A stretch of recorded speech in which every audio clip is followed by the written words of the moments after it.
This is Mommying While Muslim, recorded live and unedited. Watch as Zeba and Uzma record their podcast, see their reactions, and find out for yourself what all the buzz is about.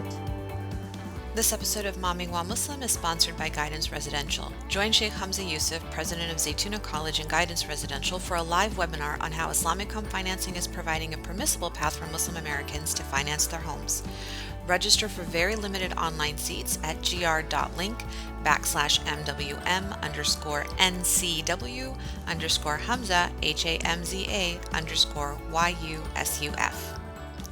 Assalamu alaikum everyone. Welcome to another episode of Momming While Muslim podcast. This is Uzma Jaffrey. And this is Zeba Hassan, and I'm so sad that we're recording remotely now again, I know. considering we got to Isn't that see crazy? each other.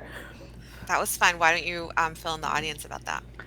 So last week, Uzma and I got to speak at the podcasting conference in Nashville, Tennessee. I've been in so many different time zones and locations. I had to think about it for a hot second.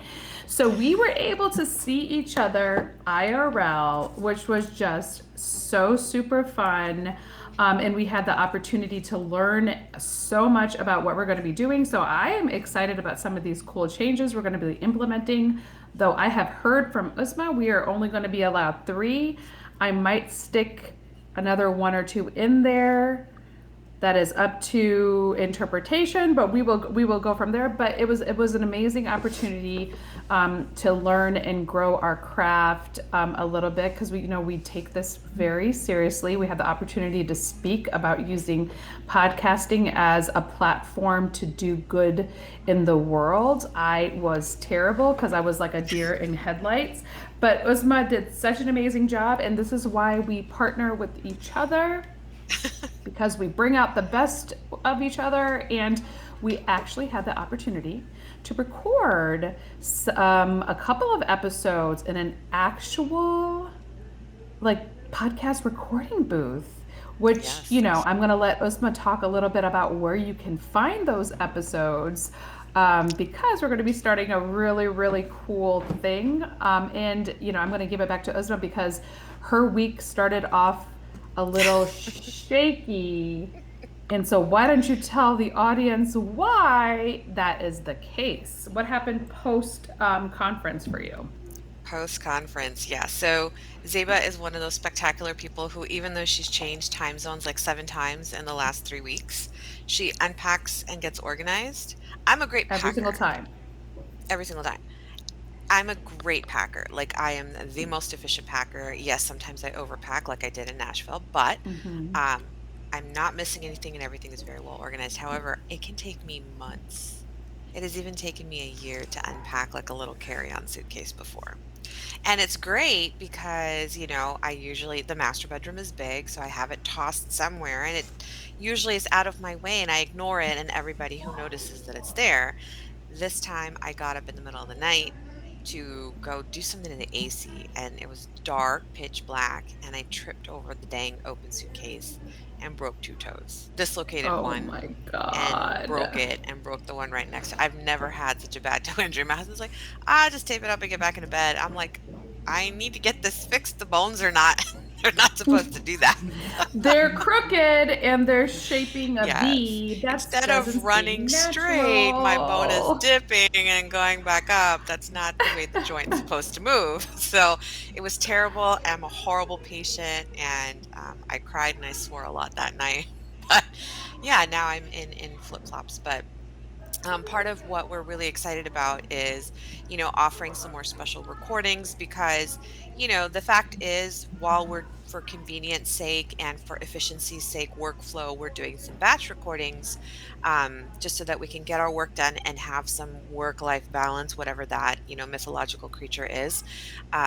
We would like to provide more content because you guys are getting great about letting us know what you want to hear and asking really good questions that are forcing us to do some good research. But, the schedule is what the schedule is. So for the general audience, it's like an episode a week. But for the extra stuff, we are putting it behind our Patreon, which you can access by visiting our website, mommymoremuslim.com. And for a cup of coffee, you can access those. And I'm really excited about potentially doing a book club because I feel like, one of the greatest things that came out of Nashville, besides hanging out one night with millionaires and learning all this tech and like updates in the podcasting industry, was getting turned on to the Devabad trilogy, which you did for me. And I'm Mm. like, I'm already on the third book. Like I'm a third of the way through. I know. I I'm started it so 1 week ago. excited.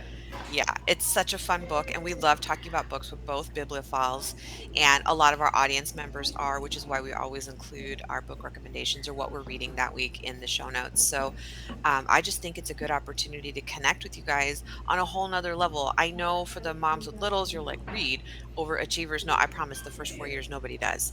But then after that, when you start becoming a human again and start, reaching out again to remember the things that you loved. You'll remember how much you liked reading, writing, working out, whatever it was that you did. For us, it was books that we had to give up for a really long time. And now we're like, I think I'm at 50 books this year. Yeah, and you can do Audible. I do Audible as well. You do So Audible. it's, when I'm not listening to podcasts, I am listening to audiobooks, whether they're nonfiction or fiction. And when you're doing those mundane tasks like folding laundry, going to carpool because, back to school's coming up and all that good stuff, it really helps to be able to hear and listen to that, and you're learning and growing and doing other things at the same time. And our hopes is you guys are listening to our podcast while you're doing those types of things. So I definitely am excited about this, and there's going to be more information on that in our newsletter coming out, and we'll be posting it on all our social media platforms. But I am very excited for our soapbox for today because it's definitely something near and dear to my heart as I'm starting to feel the angst. Uzma, would you like to Yeah. tell us what our soapbox is for today? Yeah, I think it's really cute that you said that you're excited about it. I think you're more dreading it, like a lot of parents who have to figure out what they're going to do this school year. So, the soapbox today is about COVID and school. So, vaccinate your kids, 12 and over, please. Um, Mask your kids, whether they're vaccinated or not. That's going to be super duper important. As of August 5th, of 2021, 4.3 million American children were infected with COVID. 94,000 of those cases, guys. So almost like a quarter of those cases happened this last week. And that's freaking out everybody, the epidemiologists, the doctors. Now that 94,000 has steadily been increasing in July, which, if you remember, most of us opened up and went back to normal, quote unquote. 15% of all COVID cases were made up by pediatric cases in the last week, which is a huge jump. That's from single digits last year. So in the past, we're like, oh, kids aren't affected as much by, but remember, we're not. Well, for adults, we're not noting just cases of infection. We're actually noting cases of hospitalizations now. For kids, it depends state to state what they're reporting, but generally, right now, we know who's infected. We don't necessarily know who's hospitalized. The states who are reporting, the 11 top states with a spike in pediatric infections, are reporting that, 4% or less of their COVID admissions are coming from pediatric cases. So that's still really scary because that's more than what we're used to. What I thought was really interesting and maybe helpful for those parents considering sending their kids back to school. I'm just going to drop this into your ear. San Francisco Bay Community, they're called Community Educational Hub Centers. They did a study from November of 2020 to February of 2021. Now, what these hub centers were not necessarily schools. Remember, a lot of kids just had to be in virtual school because the cases were so high, schools were shut down.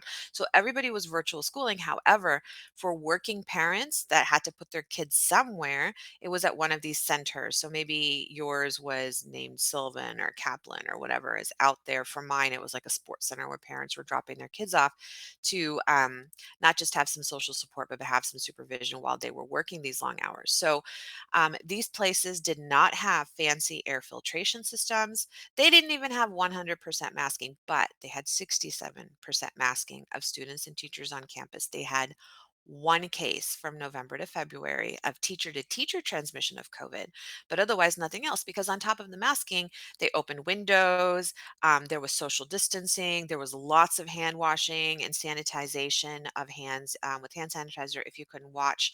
Now, remember, during that period that they captured it, it was a smaller number of students and teachers, but still somewhere over 1,000, so not a bad sample size. And then there wasn't Delta that we knew of at that time. So some things have changed. But what the study shows is that if you layer your safety precautions, then there is a possibility of going back into groups, educational settings, and not having to worry about COVID transmission. Yeah. It was also November to February is not a huge study period. However, I think it's really good and reflects what the American Academy of Pediatrics is saying right now is go back to school. It's important. Just mask. And for all the governors out there who are threatening to penalize their school districts by saying, oh, if you mandate masks, we'll take over your funding. Sick and wrong, dude, because I know your kid in private school is masking right now. Shame on you, maybe Governor Cruz and all of your cohorts. So that is our soapbox for today. Whether your kids are vaccinated or not, please mask. Please encourage your child to be the freak on campus who is continuing to social distance, who is continuing to mask, and who is continuing to sanitize his or her hands no matter what and always. That's our soapbox for today. Yeah, don't be dirty. Wash your hands. Like, I don't understand that. It's like, just wash your freaking hands and we're going to be just Wear your okay. mask. Wear your mask. And these are the type of things that we're going to be talking about at our back to school webinar on August 20th. Because there are a lot of moms that are a little bit worried about how we're going to do this, how we're going to handle this, easing the transition of being back in school with your children. I know I'm definitely having to do that as my kids are going back for the first time in 18 months. So in me easing my stress, I'm hoping to ease yours. So please make sure you put that on your calendar. And this will kind of give you a little bit of an insight of what we're planning to offer on our membership page, which is our Patreon. So just keep an eye out, and we are so excited about that for you all. So far we have met some amazing boss moms in journalism, and today is absolutely no different. Rowaida Abdelaziz is a national reporter on civil rights, immigration, and social justice issues. You know how we love that right now. And she gets to do that all day. Uzma gets to do it for 5 minutes because that's all I let her do. But guess what? Rowaida gets to do this all day. She is a reporter at the Huffington Post covering Islamophobia and Middle East issues. She knows the impact of journalism, especially bad journalism, on marginalized communities, because we've all been there and listened and heard that. If you didn't listen to our first episode this August, where Uzma and I discussed different headlines that really hurt us, go back and download it or watch it on YouTube. My kids were really into this YouTube thing, so let's go ahead and do that and give our YouTube some love. Let's talk about Rowaida right now, who has won multiple print and digital journalism awards. She's also mentors aspiring journalists through the Islamic Scholarship Fund, and we love the ISF here at Mommy Well Muslim. So yes, we like them a ton, and we definitely support them, and we are already in love with this guest because guess what? She's come on here before. So welcome back, Rowaida, and we are so excited to have you here today. Thank you so much for having me. Welcome. Thank you. How are you all doing? We are good. Looking forward to the weekend. Yes. Cannot wait. And honestly, I finally get to go back home after 3 weeks. So let's see what damage that's going to be. So I am excited for that. So thank you again for coming back and shedding some light on these journalistic issues that we all need to talk about. Yeah, so happy to be here, excited to chat about what do I do. Yes, exactly. Because you're on the other side, usually talking to other people about, pressing issues and such and so forth. So I love that we're getting your side of the story because who actually asked the reporter to report. But we kick off typically by asking folks to tell us a little bit about their momming story. But if they don't have kids, we want to know how, what your relationship with your mother looked like and how that informs your work now. Oh, I love that as an opening question. That's so different. And so, no, I do not have kids, but I am more than happy to talk about my mama. My mama is absolutely my role model. She is a resilient woman. She immigrated from Egypt to the States in the early 90s, shortly after she got married, and gave birth to four incredible kids, me being the eldest, and then I have three younger siblings, where she currently lives in Jersey. And so mama for me has always been someone that has given me unconditional love. And so I think what's incredible about having an immigrant mother is that even though she may not understand the technicalities of what I do, didn't really understand journalism generally speaking when I first told her, hey, this is what I wanted to do for my career, she did understand this concept that I was passionate about something, that I was passionate about my community, and that I wanted to seek change one way or another. Of course, came the fears and the doubts and the concerns, right? She asked a lot of questions. She asked a lot of people a lot of questions, maybe not me, but, she went around first. But she did what she needed to do in order to best express her love for me and her support. And sometimes it comes in the funniest ways, like commenting on everything that I've written online. And I'm just like, Mama, you don't have to do it. She's like, I need to defend you against John 001306 and let him know that you're like my daughter. And I was just like, I'd rather you not, right? That's but awesome. I think it's incredible. And I think it speaks to her support and her love. And whenever things get tough in my field, which happens often, I think about the challenges that she has gone through as an immigrant, as a woman, as a hijabi. And she gives me the encouragement and the courage that I need, I think, to keep going. So I'm very, very grateful for her, alhamdulillah. Thank you, Rowaida. That is so awesome. I love that you said she had a lot of questions and she asked like all her friends because that's like every mom. Is your kid doing that too? Like, what does that mean? Like, she's saying that. Is she lying to me? Yeah, exactly. Like, totally how do we control do this together? How do we team up to get her to go back to the med school That's idea? true. Yeah. Oh, I love it. I love it. And I'm glad you stuck to your writing guns because not all of us were able to do that. That's amazing. So you alluded to the immigrant history of your family and your mom in particular. Can you tell us a little bit, whatever you're comfortable sharing with us, about your family background, and then how you kind of give us a snippet about how you got into journalism, but maybe more specifically what that path looked like for you. Let's start with your family background. Sure, absolutely. Yeah, sounds like a great plan. So both of my parents are from Egypt. They're born and raised, went to school there. They met and married in Egypt, and then they came in the early 90s, like I mentioned. They immigrated over to New Jersey, where my father actually had some family here, so there was some familiarity. And I think, the East Coast is very popular. It's usually the first pit stop for a lot of our immigrants, right? We make home here, realize it's really crowded, really expensive, and sometimes just continue on westward. My parents ended up sticking here.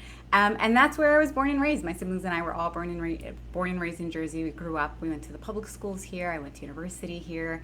And it was, growing up as a kid, I was pretty nerdy. I loved my books. I loved my writing. I loved going to the library, maxing out the books that I could check out at once, and then bringing them all back and doing it all over again.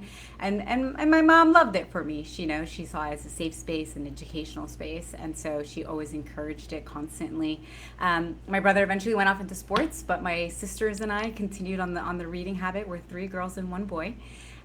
He gets a lot of love from Baba, I must say, but we have Mama, so it's okay, right? That's the competition, the friendly competition in the household. And it wasn't until high school where I actually saw a local ad in our local newspaper, that the newspaper was opening a teen scene section. That's what they had called it at the time. And essentially it was like an internship before internships were a thing. We got paid in pizza, right? That was it, and that was good enough for a 12-year-old, a 13-year-old at the time. And we met once a week, and we learned the basics of how a newspaper gets put together, right? We learned about what a byline was. We learned about writing a headline. How do you take good photos? And I enjoyed it so much. I loved every part of it. I mean, it was so exciting and thrilling to me, but I think the most exciting part was waiting for Sundays to come around, begging my mom for a quarter, running outside in my pajamas and in my flip-flops to the little newspaper box that barely exists. I don't think I've even seen them on the corners anymore. Putting in my quarter and grabbing the paper. It was called the Home News Tribune at the time. And I would run back home on my dining room table, just sprawl out the paper and pass through all the most important stuff. The news, the sports, the business, the real estate, right? Crime. Where else are all of it? Because where else are they going to put the teen scene section but at the very end of the paper, which made sense. And I would go there and I would search and search until I found my name. And I remember finding my first byline, that it was so long that Rowaida Abdelaziz had to take 3 bylines because it couldn't fit into one, right? They had to cut it into like 3 lines. But like that didn't bother me. It was just so exciting to see my name on this newspaper. So I would cut them out and I would put them on the fridge and I would save them in a newspaper, which I still have, actually found in my parents' garage not too long ago. And I think that feeling I've tried to hold on for the rest of my career, because that's what triggered something in me that, like, this could be a job, right? People do this for a living. And I do have to give credit. There was also a Muslim staffer at the time, this Desi uncle, who I remember when I saw him, always a Desi uncle. And when I saw him, my eyes just went, connection, like, we can relate, like, hey. And I was just like, if he can do it and he's here, then I can do this too. And I took his contact because I just saw a Muslim name and a Desi uncle, and he became my first like unofficial mentor and answered all of my questions. And I'm so grateful for him. He recently passed, Allah yarhamu, a couple years ago. But I am truly indebted to him and that experience that just opened this piece of my mind that said journalism. And I didn't know it was journalism, but that's when I knew that this could be a possibility. I love that story. I love that. And it sounds like maybe he was one of those people that helped you, kind of put you on that way to mentorship as well, right? Because it sounds like you do a lot of the mentorship for other journalists, and you're kind of paying it forward, which is the beauty of being able to do that and provide, the more people we can get in the news and mainstreaming, the better.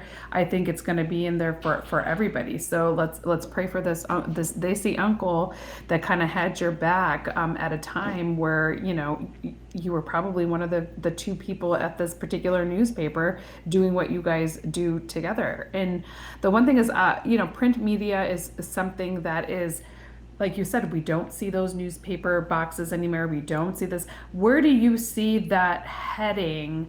And do you think it takes away from the experience of holding that paper copy of the newspaper? You were looking for the teen scene. I was looking for the comics, like that physical paper of looking at it and learning and growing from there. How do you feel about this transition to more of an electronic platform for news media and print media, which is something that you are an expert in?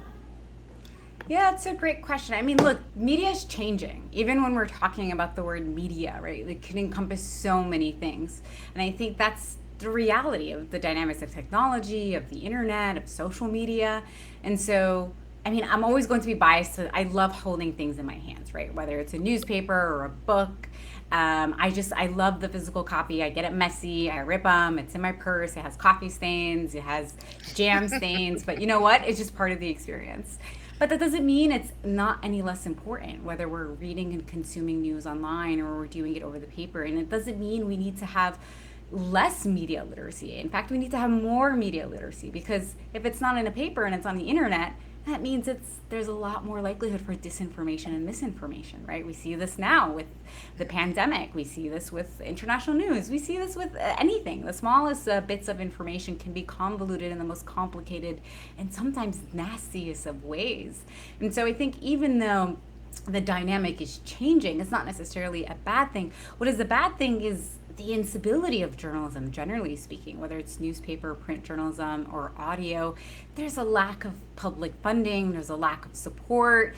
The way that social media and Silicon, tech, like Facebook and Google, and the way algorithms work, just makes it really complicated and really hard to monetize and find authentic support. So there are definitely a lot of challenges, and I think journalism needs to be invested in. I think we just don't. I think we forget about the importance of news. We forget about the importance of whether it's local news or mainstream news, or oftentimes we just think about the big news companies, right? The ones that are owned by billionaires. We think about the TV stations, right? We think about maybe the New York Times or the Washington Post, but we don't think about the local news in our own neighborhoods, right? We don't think about the smaller organizations that don't get as much love. We don't think about public radio. All of this is so important. I mean, it's a society at the end of the day. It's a forest, right? All of it needs to exist in order for it to thrive. And so I think we need to see more of it. I mean, I work in digital news. It's just one facet of news. Of course, all of our content is published on our website at HuffPost, but the intersection still exists, right? You can have a digital website that it also has a TV channel.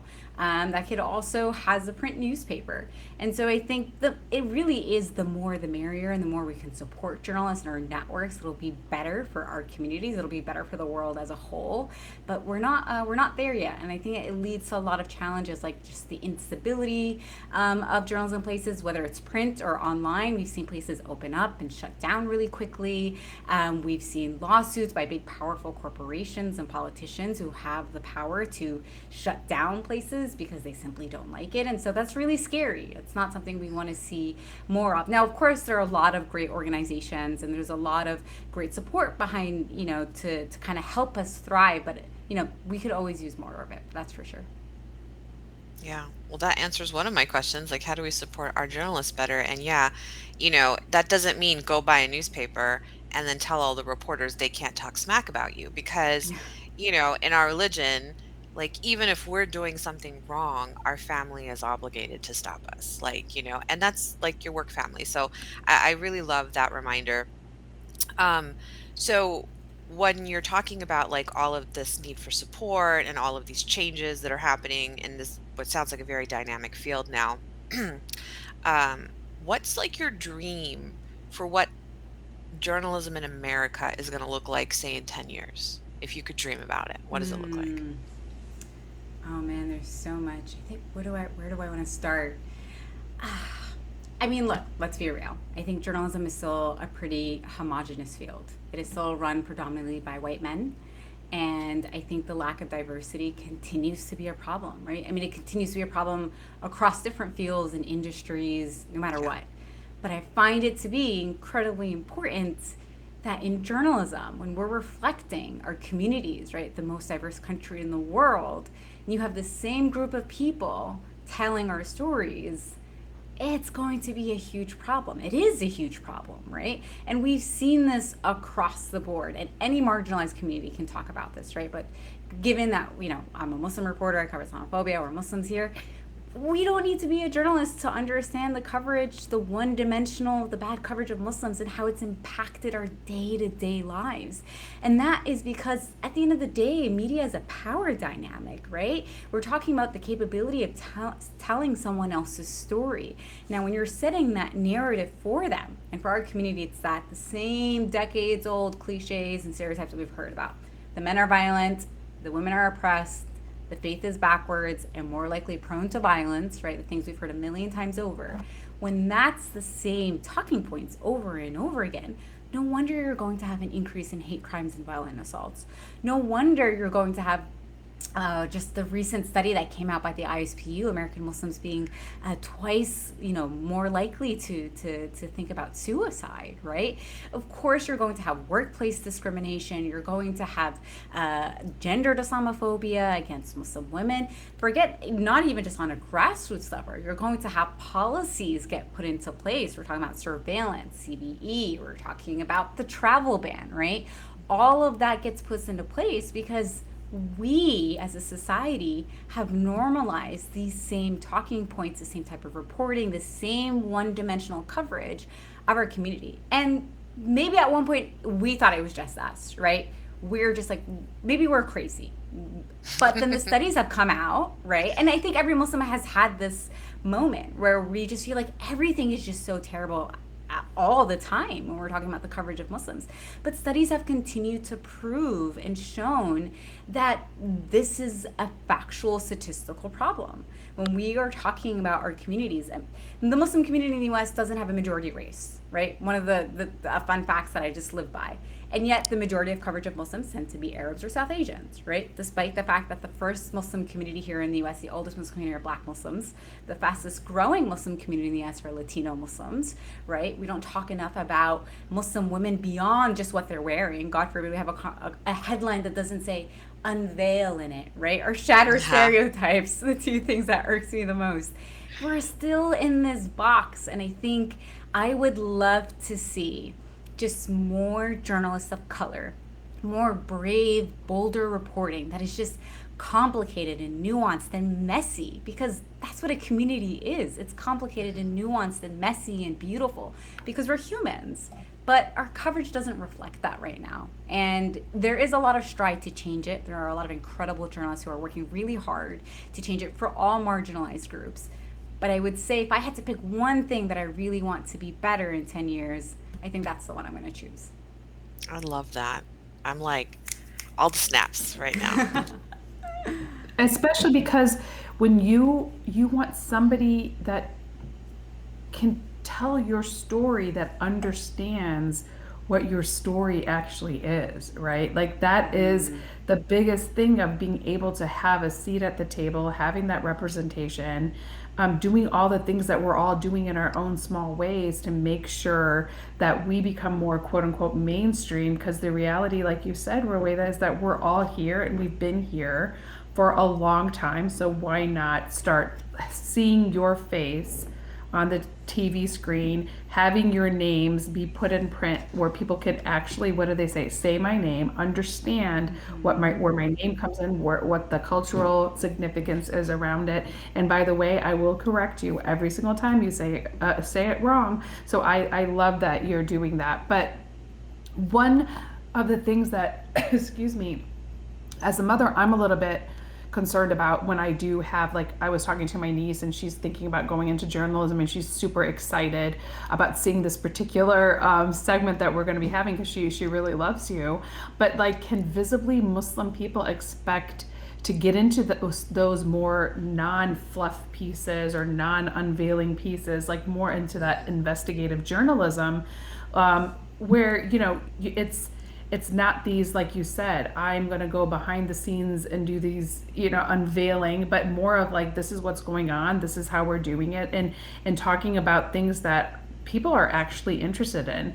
Because the reality is you can't necessarily go undercover, quote unquote, because you are visibly Muslim. So what are your thoughts on that, and what kind of advice can you give to those young aspiring Muslim women that want to go into journalism right now?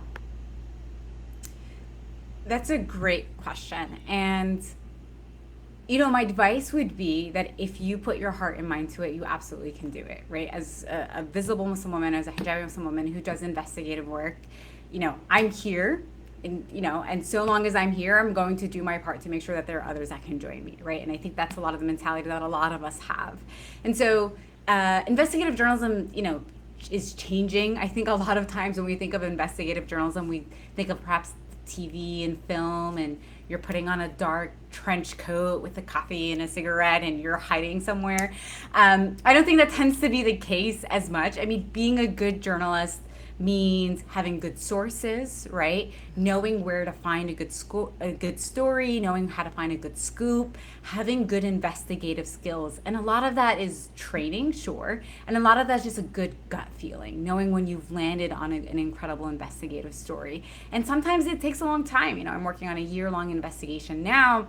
I'm hoping to have it published in January, inshallah. A lot of my investigations sometimes take a few months. Sometimes they're a bit shorter. But so long as you have those foundations, you absolutely can succeed in investigative journalism. I mean, at that point, you want your skill sets to shine and everything else is going to follow through. Being a part of a particular community, coming from a particular marginalized community, isn't going to be a setback, right? Unless you want it to be. And of course, there are going to be challenges. I mean, let's be real, as a hijabi, as a visible Muslim woman, I have plenty of those, right? Just walking into a newsroom, it's a walking statement of what I believe in and who I am, or going to meet a source for the first time, right? And I have to make peace with that. I have to make peace with the fact that one time I couldn't go on to an interview. It was me and a colleague of mine because this particular person that we were interviewing had some Islamophobic views. Now, did I not go because I was afraid? Not particularly, but I didn't go because I wanted him to speak his truth. Because at the end of the day, that material that we were going to get, it was going to go in a story that was still going to have my byline in it. That I'm going to hold on to the integrity of this field and of the profession and still hold true to my values and my faith, because that's my choice. I mean, at the end of the day, you don't even have to go into investigative journalism. I think you don't even have to cover Islamophobia. I just happen to be a Muslim covering Muslim issues, right? But we need more Muslim journalists covering beyond just politics, beyond just investigations. We need folks covering entertainment and culture. We need folks covering sports. We need folks doing the national news. We need folks being foreign correspondents, because true diversity isn't just checking off a box saying, okay, we have one Black reporter, one Muslim reporter, and then pigeonholing them when they don't want to. You know, I know folks who are, they're managers, editorial managers, who do copy editing, who do social media managing, who do podcast recording, do audio, they do video. And that's the true definition of diversity, is being able to have those choices to go into any of these roles as a Muslim and not have to worry about being put in this box or being told that you can or cannot cover a particular topic because of who you are, right? And we've seen this happen. We've seen criticism where Black reporters told that they couldn't cover like the Black Lives Matter movement or protests because they happen to be Black.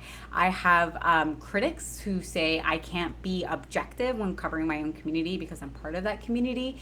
And, you know, I happen to disagree. I think being part of the community gives me leverage.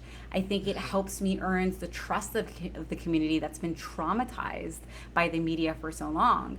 That one time I had a reporter going to a masjid to cover a story who called me outside of the mosque and was just like, I need the 411, right? And I don't blame him. But I told him, I was just like, I hope you have clean socks. You will be taking off your shoes, right? Like, people of the opposite gender may or may not like, shake your hand. That's not necessarily something to be offended of.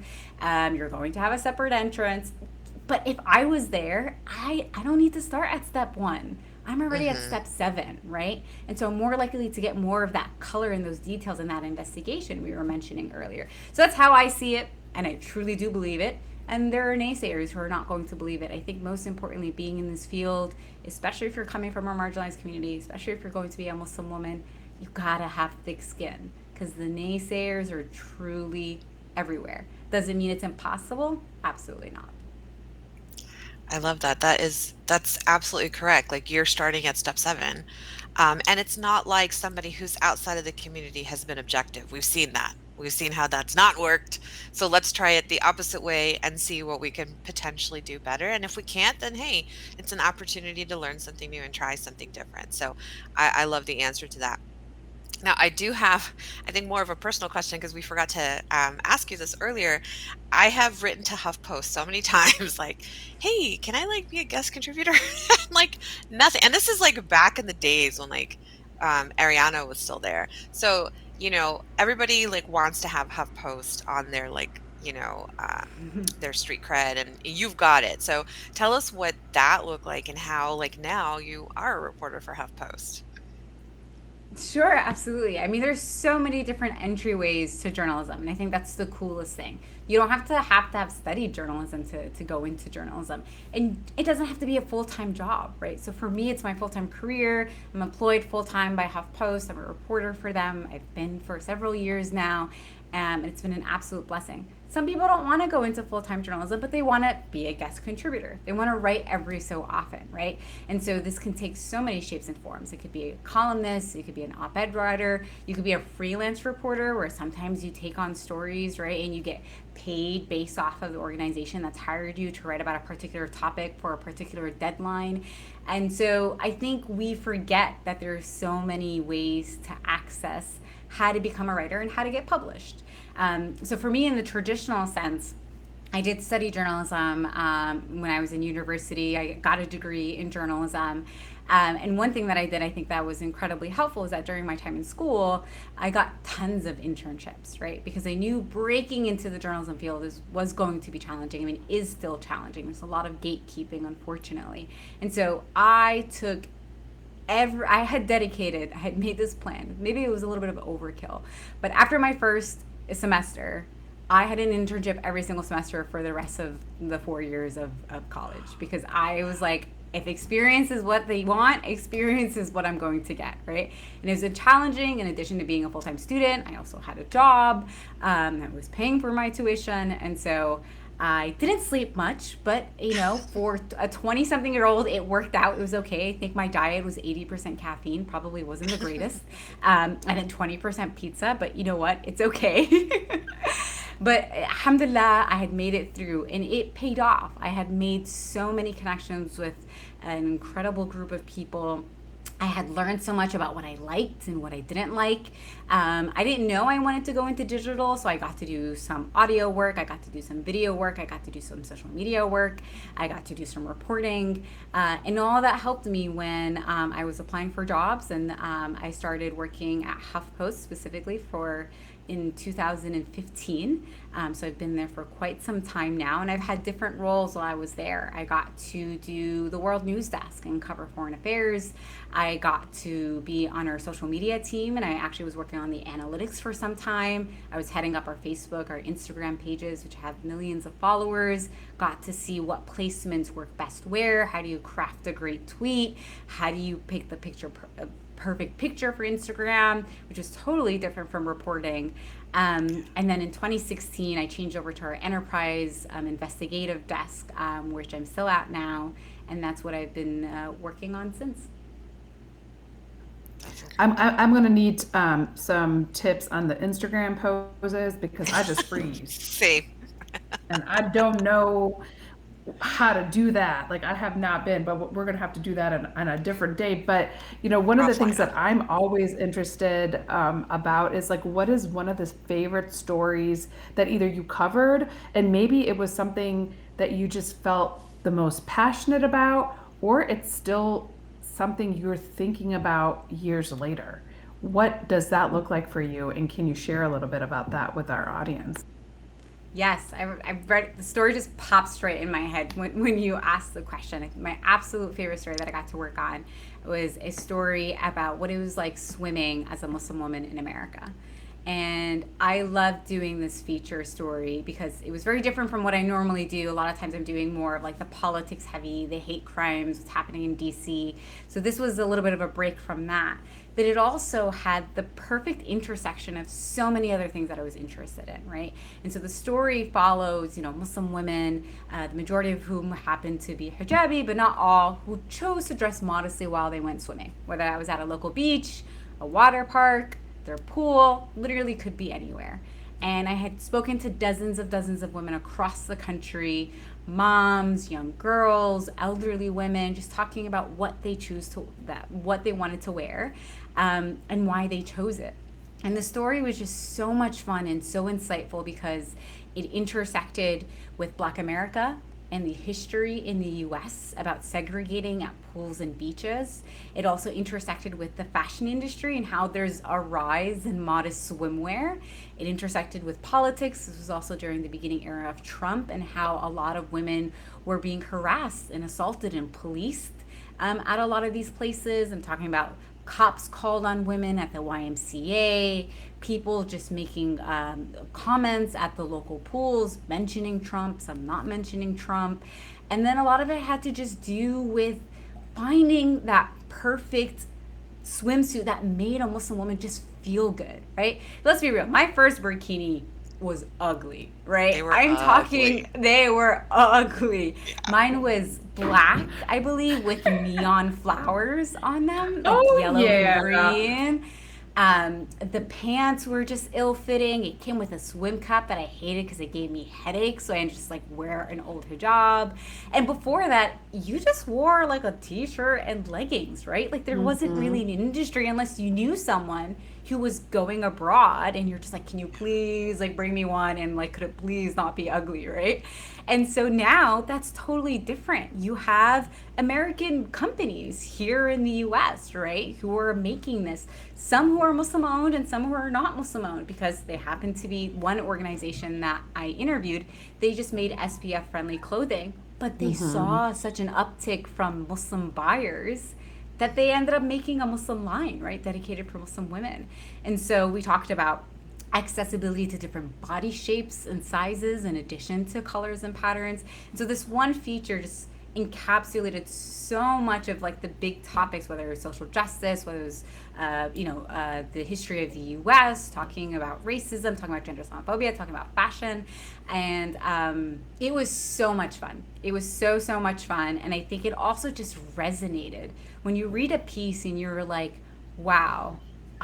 This gets me. Like, I feel this. Like, I can see my 13, 14-year-old self or my current self in this story. That's when you know you got a good story. And the feedback that I had received was immense, but it was one that I related on a personal level because, like, I struggled swimming here too, right? Like, I still struggle trying to find the perfect outfit. It's still a little bit of a social anxiety going to any beach as a hijabi or someone who wants to dress modestly.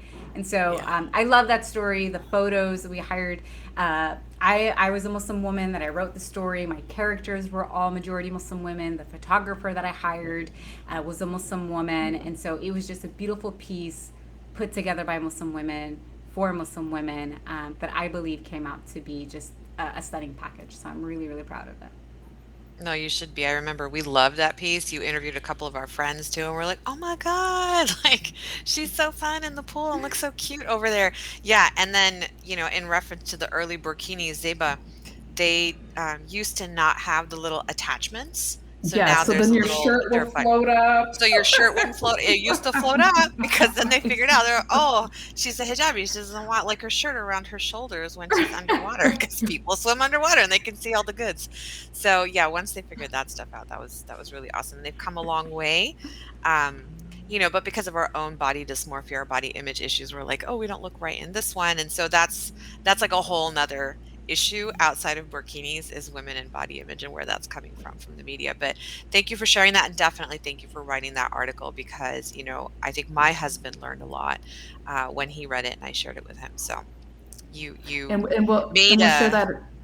We'll share that in our ahead. show notes too, right, Osma? Because I believe that needs to be kind of pulled back up because people like myself, I don't even bother learning how to swim. My kids are great swimmers because we were also kind of like, if you can't dress, I'm not. Who cares? What do you do? There's no point. And now that it's getting hotter and hotter every summer, I might have to learn how to swim, and I'll have to start looking for some burkinis or some American-made, Islamic-friendly swimsuits. So thank you so much for doing that, and I look forward to rereading that again. But we end our podcast every single time to kind of get to know you. You're so used to asking the questions.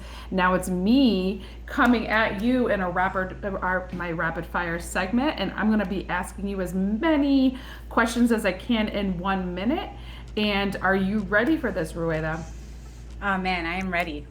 I think Joe put up the timer, and we're going to get started right now. When you're not working, how do you like to spend your time?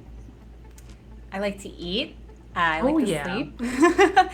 And when I am in the right mindset, I try to go out for runs as much as possible and spend time with family. I love that. What was your first job? It sounds like it was always something to do news related, but it seems like at 13 you were still working in the newspaper. So was that your first job? My first job, actually, I was a tutor. I was teaching math and reading to kindergartners at Kuman at the time. I remember that. Kuman's still there. But, Mommy While Muslim is going to be starting a book club, so we're hoping you're going to be joining us soon. But what is your favorite book? Oh, that's so hard. I'm just going to pick a recent favorite. I think it's Homegoing by Yad Yassi. I love that book. Oh my gosh, we're going to add just one more question. If you had to eat one thing for the rest of your life, what is it going to be?